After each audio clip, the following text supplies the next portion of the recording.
அஸ்ஸலாமு அலைக்கும் வரஹ்மத்துல்லாஹி வபரகாத்துஹு. இப்போ எங்களோட வீடு இருக்கிற டிவிஷன் இருக்கு தானே, இது நான் பிறந்து வளர்ந்த ஏரியா தானே இது.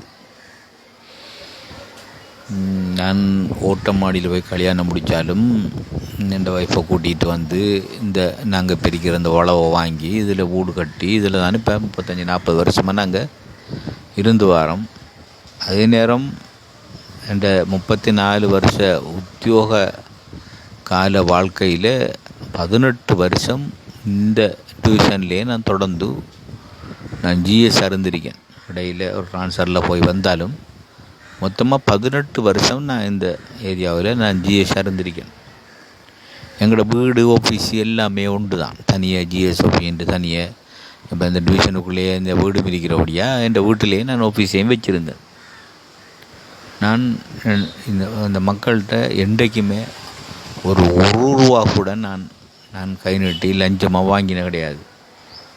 அதுக்காக நான் என்ற கடமைகளை நான் உதாசீனம் பண்ணினதும் கிடையாது. நாம் லஞ்சம் வாங்கலன்னு சொல்லி அந்த மக்களை நேரங்கட்ட நேரத்தில் வந்தால் அவங்கள திருப்பி அனுப்பினதும் கிடையாது. நான் இதுவே 10 மணியில் 11 மணிக்கு வந்தாலும் நாளைக்கும் அவர் இந்த வேலைக்கு அவர் அம்பரணும், நாம் என்ன செஞ்சு கொடுக்கணும். அதை இப்போ செஞ்சு கொடுத்துட்டோம்டா நாளைக்கு அவர் தொழிலில் பாதிப்பு இல்லாமல் அவரை தொழிலுக்கு அவர் போவார் வாங்குவாருன்னு சொல்லி நான் எந்நேரம் வந்தாலும் அப்படிச்சாமல் 5 மணிக்கும் வந்து என்கிட்ட டைம் ஆகிட்டு போனாக்கள் இருக்கி.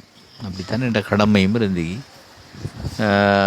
அது மட்டும் இல்லை, நிவாரணங்கள் மானியங்கள் வந்தால் நான் எந்த ஒரு எதிர்பார்ப்பும் இல்லாமல் நான் அந்த மக்களுக்கு நிறைய 2 மழை பெஞ்சால் சரி வெள்ள நிவாரணம் ஒரு குடும்பமும் நான் கழிக்க மாட்டேன். டிவிஷனில் உள்ள அத்தனை குடும்பங்களுக்கும் நான் நிவாரணம் எடுத்து கொடுப்பேன். அதுக்காக நான் உங்கள்கிட்ட எதையும் எதிர்பார்க்கவும் இல்லை, நான் வாங்கவும் இல்லை. மானிய வீடுகள் வந்திக்கு புனரமைப்பு அந்த அமைச்சால் இப்போ அதெல்லாம் நான் ஃப்ரீயாக தானே அந்த மக்களுக்கு எடுத்து கொடுத்தேன்னு செஞ்சேன். கடைசியில் எனக்கு ஒரு 55 வயசாகக்குள்ளே எனக்கு ஹார்ட் அட்டாக் வந்து இந்த கடமைகள் கொஞ்சம் முன்ன பின்ன ஆகினிக்கு மக்கள் கொஞ்சம் அதால் கொஞ்சம் அலைஞ்சி திரியக்கூடிய ஒரு காட்சியை நான் கண்டேன். அதால் நான் 60 வயசரை காட்டியும் நான் என் கடமையை பார்க்க விரும்பலை. இப்போ நம்ம சோமில் அமெரிக்கம் நாம் டெப்லெட்டை போட்டு நேரம் படுத்தா அந்த மக்கள் 1-2 நேரம் வந்து திரும்பி போகுது. நாளைக்கு நம்ம இவ்வளோ காலம் முன்னையாக வேலை செஞ்சேன் அந்த பேர் கெட்டுப்போம். அது மட்டும் இல்லை, பாவம் சனங்களால் செய்த கடமையை முடிச்சிக்கலாம் அப்படி சொல்லி அப்போ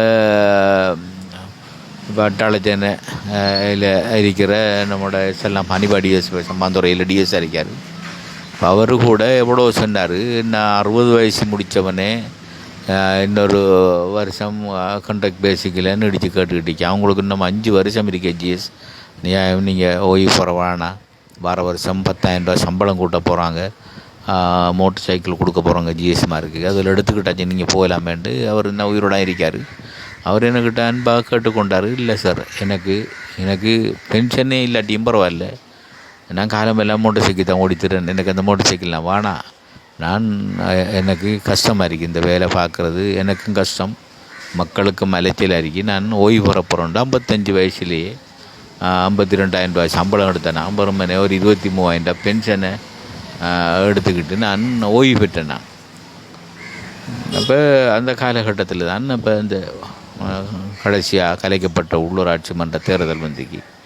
அப்போ என்ன ஒரு வேட்பாளராக போடுறதுக்கு இங்கே உள்ள முக்கியமான அரசியல் கட்சிகள் எல்லாம் என்கிட்ட வந்து நீங்கள் கேட்டால் சுவராக அந்த சீட் கிடைக்கும் வாங்க ஜிஜின்ட்டு கேட்டாங்க. அதுக்கு நான் விரும்பலை. கடைசி கட்டத்தில் ஒரு பாட்டி வந்து நம்மளை பிடிச்சி தவிர்க்க முடியாத ஒரு நிலையில் நான் சுயேட்சையில் கேட்குறதுக்கு நான் இறங்கினேன். அதாவது அந்த அரசியல் கட்சிகளில் கேட்டால் நமக்கு தெரியும் தானே, அவங்க அவங்களோட முழு வேலையை நாம் பேசணும். அவங்க அங்கே போயிட்டு வர மட்டுக்கு மேடையில் அந்த இடையில் உள்ள நேரம் அவ்வளோ நாம் பேசி முடிக்கணும். ஏன் ஒரு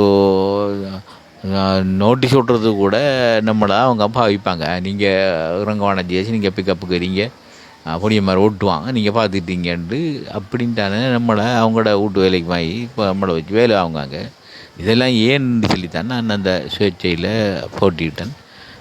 நான் நம்பி இறங்கினேன். நம்ம கிட்டத்தட்ட 18 வருஷம் ஒரு 5% நாம் இந்த மக்கள்கிட்ட வாங்கல, இந்த மக்களை போட்டு அலைக்கல்ல, எத்தனையோ பேருக்கு நான் ஐடி கார்டு எடுத்து கொடுத்துருக்கேன், எவ்வளோ பேருக்கு நிவாரணம் எடுத்து கொடுத்துருக்கேன், எவ்வளோ பேருக்கு மானியம் எடுத்து கொடுத்துருக்கேன், அப்போ எவ்வளோ பேருக்கு இந்த ஊடு கட்டி கொடுத்துருக்கேன்.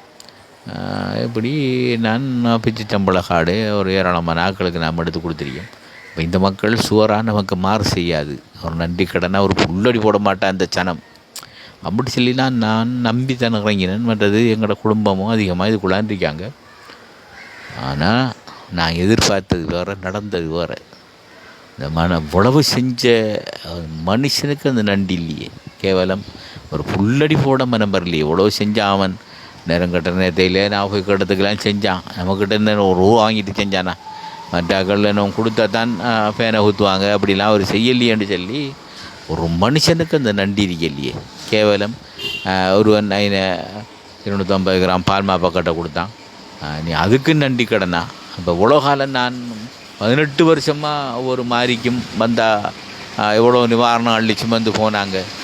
இடையில் நான் சர்வோதயத்தை பிடிச்சி, சர்வோதயத்தில் நம்மளோட ஊர் சகோதரர் கரீம் இருக்கார், ஒரு நல்ல புள்ள, அவர்கிட்ட கழிச்சு நான் ஒரு நிவாரண பொட்டி, அப்போயே அது 12,000 ரூபா பெறுமதியான பொட்டி, அந்த நிவாரண பொட்டி எடுத்து 2 குடும்பத்தை நீங்கள் பிரித்து எடுத்துக்கொள்ளுங்கன்னு சொல்லி 2 குடும்பத்துக்கு ஒரு நிவாரண பொட்டிலாம் எடுத்து இப்படி என்னால் முடிஞ்ச உச்சகட்ட நான் செஞ்சேன். அதுக்கு பிரதிகமாக கண்டிப்பாக நமக்கு இந்த மக்கள் ஒன்று நன்றி கடன் செய்யும்னு சொல்லி நான் எதிர்பார்த்தேன்.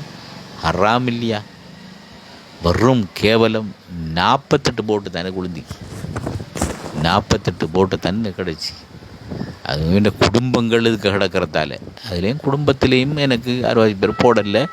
அவங்க நியாயமான காரணம் சொன்னாங்க. இப்படி நம்மளோட மகனுக்கு அவர் உத்தியோகம் போட்டு தந்தேன், இவர் உத்தியோகம் போட்டு தந்தேன், அவர் வேலை அது செஞ்சிருந்தது அவர் ட்ரான்ஸ்ஃபர் எடுத்து தந்தேன்னு சொல்லி ஒரு அரசியல்வாதின்னு சொல்லி, அப்போ நான் அவருக்கு தான் போடணும்னு சொல்லி அவங்க இந்த குடும்பத்தில் உள்ள ஆக்கள் போடலை, மற்ற ஆக்கள் போட்டாங்க. அந்த 48 போட்டு கூட அந்த குடும்பத்தில் போட்டு தான், வேறு யாருமே நான் அறிய இவ்வளவு செஞ்சும் அந்த மக்களுக்கு அந்த கேவலம் ஒரு 250 கிராம் பால்மா 400 கிராம் பால்மா பக்கெட்டுக்கு இந்த சனம் வாக்களிச்சு. அது ஏன் சொல்ல வரேன்னு சொன்னால், இப்போ பாராளுமன்ற தேர்தல், ஒரு உள்ளூராட்சி தேர்தலும் இல்லை, பாராளுமன்ற தேர்தலில் எவ்வளோ பேர் இந்த முறை இறங்கியிருக்காங்க. யார் கேட்காங்கன்னு கூட தெரிய அளவுலாம் ஆக்கள் காய்ச்சி கட்டி கேட்கலாம் கஞ்சியும் கேட்டுருக்காங்க.